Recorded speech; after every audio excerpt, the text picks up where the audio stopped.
Assalomu alaykum aziz kuzatuvchilar. Bugun biz sizlar bilan 17 ga bo'linish alomati, demak 17 ga berilgan sonlar 17 ga bo'linish qoidasini ko'rib chiqamiz. Xo'p, bu yerda qoidani o'qib ko'ramiz. Demak, biror sonning oxirgi raqamini olib, deyapti, uni 5 baravar, ya'ni 5 ga ko'paytirib, deyapti, 5 baravar qilib qolgan qismidan ayiramiz.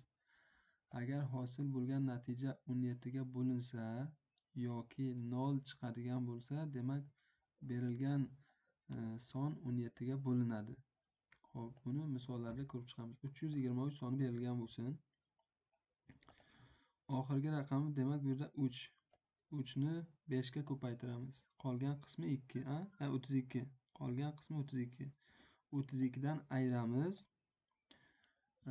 3 ni demak 5 ga ko'paytirilganini, 32 ayrilgan 15, demak o'sha oxirgi raqamni 3 ni 5 ga ko'paytirganimizda 15 chiqyapti. 32 dan 15 ni ayirganimizda demak bu yerda javobimiz 17 chiqyapti. 17 demak bu yerda 17 ga bo'linadi va demak bu yerda ko'rinib turibdiki 323 17 ga qoldiqsiz bo'linar ekan. Xo'p, ikkinchi misolni ko'rib chiqamiz. 1020 soni berilgan bo'lsin. Demak 1020 sonining oxirgi raqami bu yerda 0 bo'lyapti. Qolgan qismi esa 102. 102 dan ayiramiz 0 ni 5 ga ko'paytirilganini. Xo'p, 5 kara 0 0 bo'ladigan bo'lsa, 102 dan 0 ni ayirganimizda 102 kelib chiqadi. 102 ni ham bilmaymiz, bu ham katta son. 17 ga bo'linadimi, bo'linmaydimi? Buni ham tekshiramiz.